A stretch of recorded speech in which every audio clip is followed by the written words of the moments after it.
Ele ainda pergunta: vocês estão me buscando? É pelo sinal? Pelo milagre? Ou porque vocês só foram saciados? Porque assim existe também nos dias de hoje. Muitas pessoas buscam a Deus somente para receber o milagre, somente para saciar os seus anseios, mas não querem compromisso com Deus, não querem aliança. Vocês estão entendendo?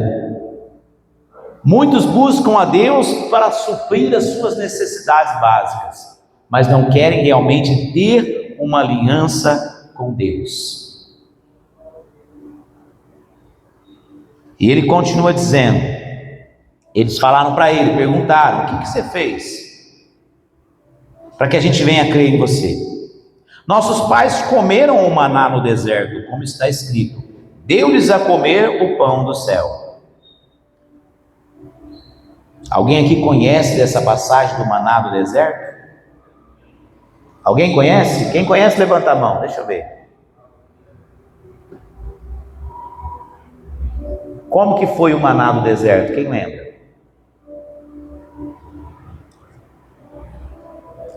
O maná do deserto.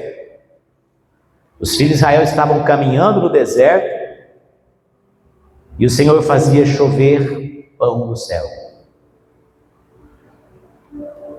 E eles comeram daquele pão. Jesus disse a eles o seguinte: na verdade vos digo, Moisés não vos deu o pão do céu, mas o meu Pai vos dá o verdadeiro pão do céu.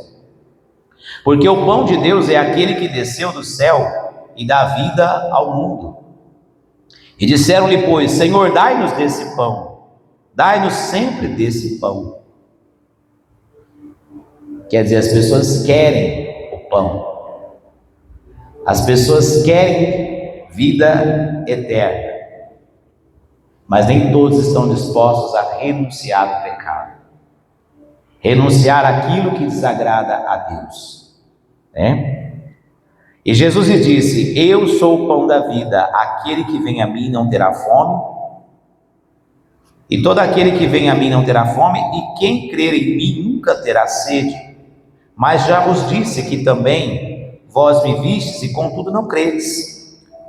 Tudo que o Pai me dá virá a mim, e o que vem a mim de maneira nenhuma o lançarei fora. Porque eu desci do céu não para fazer a minha vontade, mas para fazer a vontade daquele que me enviou. E a vontade do Pai que me enviou é esta: que de tudo quanto me deu, nada se perca, mas que o ressuscite no último dia. E a vontade daquele que me enviou é esta: que todo aquele que vê o Filho e crê nele tenha a vida eterna, e eu o ressuscitarei no último dia. E murmuraram, pois, dele os judeus, porque dissera: eu sou o pão que desceu do céu. E diziam: não é este Jesus, o filho de José, cujo pai e mãe nós conhecemos? Como, pois, diz ele: desci do céu? Respondeu, pois, Jesus e disse-lhes: não murmureis entre vós. Ninguém pode vir a mim se o Pai que me enviou não trouxer, e eu o ressuscitarei no último dia. Está escrito nos profetas: serão todos ensinados por Deus. Assim que todo aquele que do Pai ouviu e aprendeu, vem a mim. Não que alguém viste o Pai, a não ser aquele que de Deus, que é de Deus, este tem visto o Pai. Na verdade vos digo que aquele que crê em mim tem a vida eterna. Eu sou o pão da vida. Vossos pais comeram o maná no deserto e morreram. Este é o pão que desceu do céu, para que quem dele comer não morra. Eu sou o pão vivo que desceu do céu. Se alguém comer deste pão, viverá para sempre. E o pão que eu der é a minha carne, que eu darei pela vida do mundo. E disputavam, pois, os judeus entre si, dizendo: como nos pode dar este a sua carne a comer? Jesus, pois, lhe disse: na verdade vos digo, que se não comerdes a carne do Filho do Homem, e não beberdes de seu sangue, não tereis vida em vós mesmo. Quem come a minha carne e bebe o meu sangue tem a vida eterna, e eu ressuscitarei no último dia. Porque a minha carne verdadeiramente é comida, e o meu sangue verdadeiramente é bebida. Amém? Queridos, preste atenção, olhando isso para o lado físico, as pessoas não entenderam e pensaram: peraí, nós vamos ter que comer carne humana? Nós vamos ter que beber sangue humano? Eles não entenderam. Mas Jesus falava para eles de coisas, de causas espirituais. Se você voltar um pouquinho aqui no mesmo livro, João 3, você vai encontrar Nicodemos, né? Um dos homens fariseus, príncipe dos judeus, que foi falar com Jesus à noite. E ele chega exaltando a Jesus. E quando ele chega exaltando a Jesus, Jesus responde para ele algo interessante no versículo 3. Ele fala assim, ó, João 3:3. Responde Jesus e disse, né? Na verdade te digo que aquele que não nascer de novo não pode ver o reino de Deus. Jesus já faz para ele uma afirmação que deixa Nicodemos sem entender. E ele pergunta para Jesus, olha só, como pode um homem nascer sendo velho? Porventura pode tornar a entrar no ventre da sua mãe e nascer?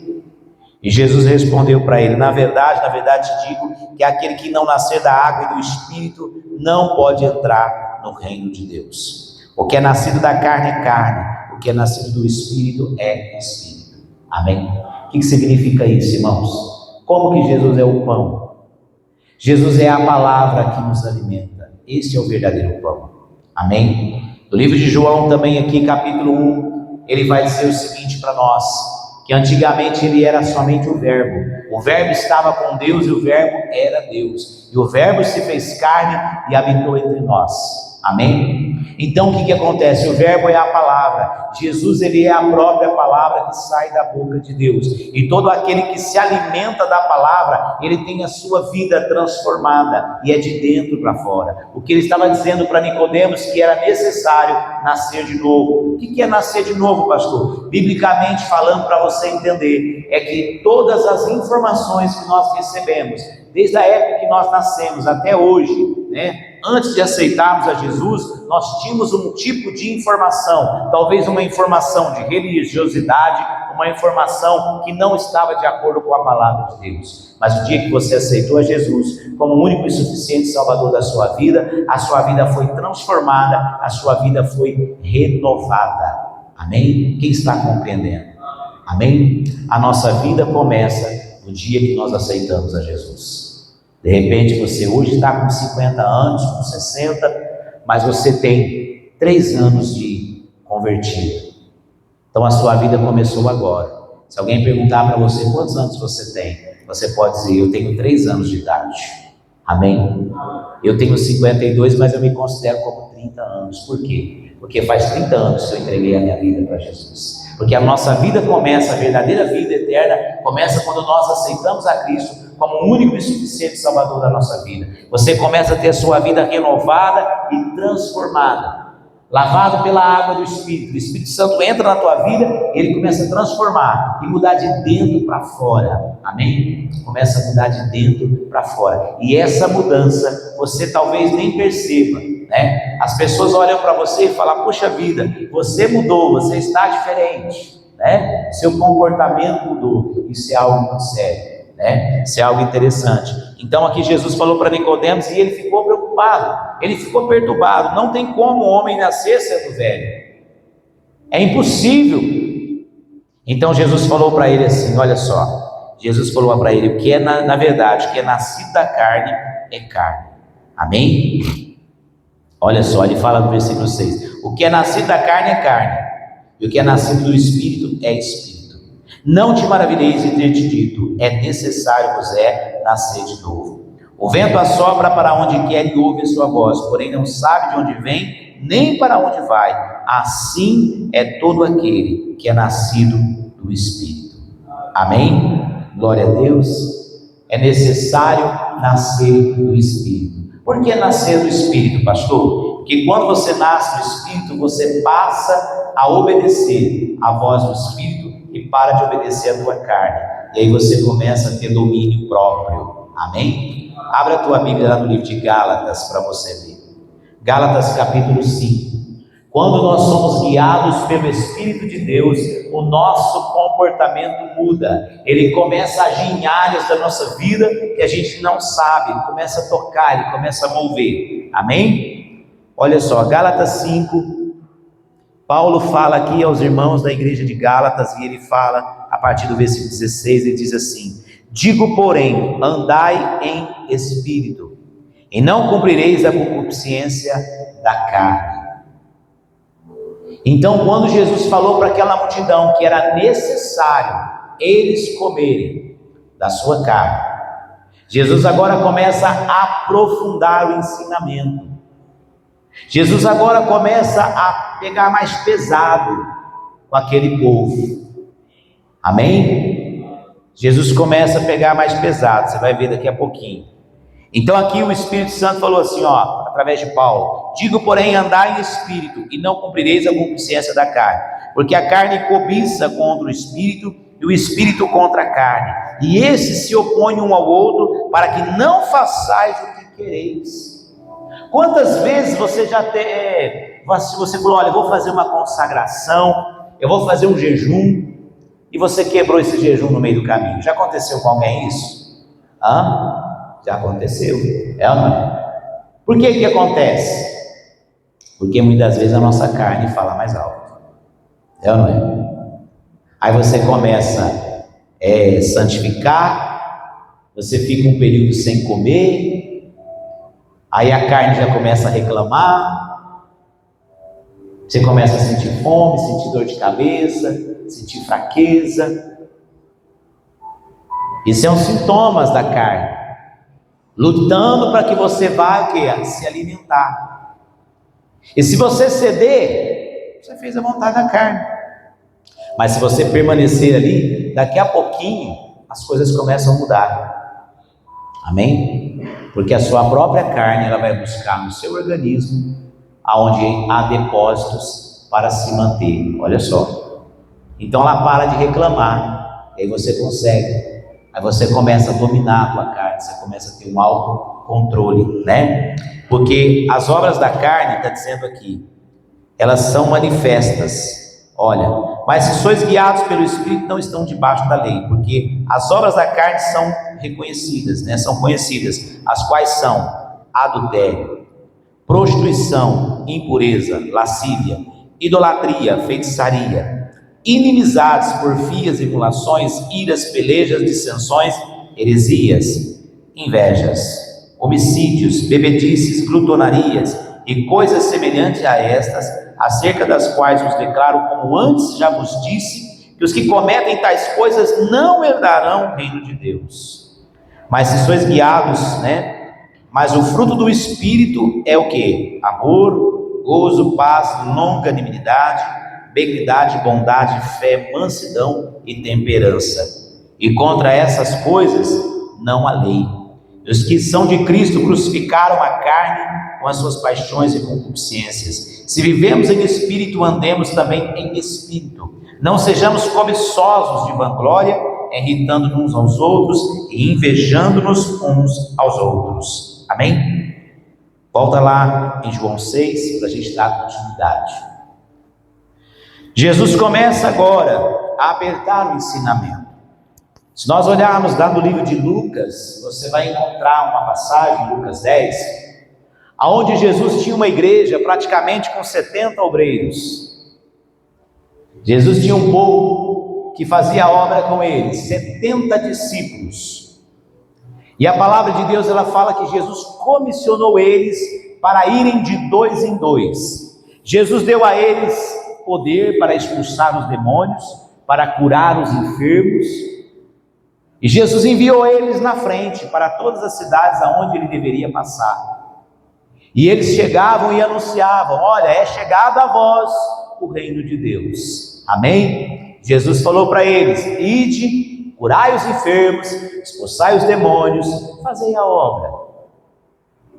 Em Lucas 10, 19 vai dizer assim: e voltaram os 70 com alegria, dizendo: Senhor, pelo teu nome até os demônios nos sujeitam.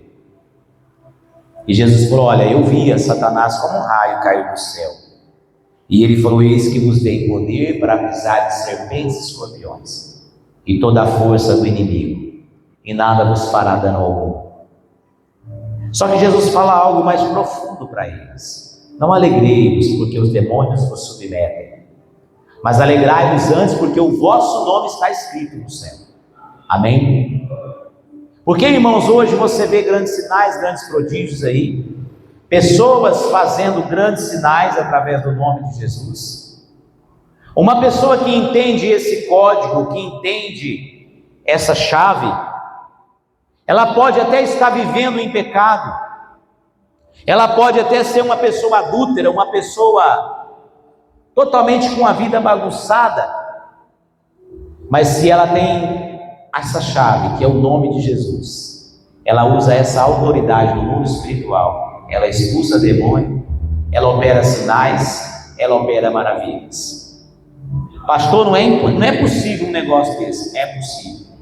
Eu já vi muitas pessoas fazerem isso e não ter nada de Deus. Por isso que Jesus falou bem claro, que naquele dia, no dia do juízo, muitos vão chegar diante dele e vai falar: não, mas eu não aceito ficar do lado esquerdo. Porque a Bíblia diz que naquele dia, quando Jesus vier, o anjo do Senhor, os anjos de Deus, eles vão vir pelos 4 cantos da terra, separando os escolhidos. E a Bíblia diz que naquele dia colocarão os escolhidos à direita e os não escolhidos à esquerda. E aqueles que estiverem à esquerda de Jesus vão achar ruim. Vão falar: Senhor, mas em teu nome eu expulsei demônio, em teu nome eu fiz maravilhas. Não é o que está escrito? Jesus não falou isso? E Jesus vai dizer assim: olha, apartai-vos de mim para o fogo eterno, porque eu não vos conheço. Amém? Tem gente que acha que expulsar demônio, que fazer essas proezas, que isso é tudo. Não, Jesus falou bem claro para eles: não se alegrem por expulsar os demônios, porque os demônios saem quando uma pessoa que conhece a palavra, mesmo que ela estiver no pecado. Esses dias atrás eu conversando com uma pessoa, e ela falou para mim: é porque o demônio manifestou num parente meu, e eu fui lá e expulsei em nome de Jesus. Mas essa pessoa tem uma vida no altar? Não tem. Pastor, por que o demônio obedeceu? Porque o demônio não obedeceu ela, o demônio obedeceu a autoridade que há através do nome de Jesus. Você está entendendo? Então, na verdade, Jesus falou para eles: não se vangloriem disso. Porque se estivesse usando o nome da pessoa, não ia sair jamais. Mas usou o nome que é sobre todo nome. E a Bíblia diz que ao nome de Jesus todo joelho se dobra. Está entendendo?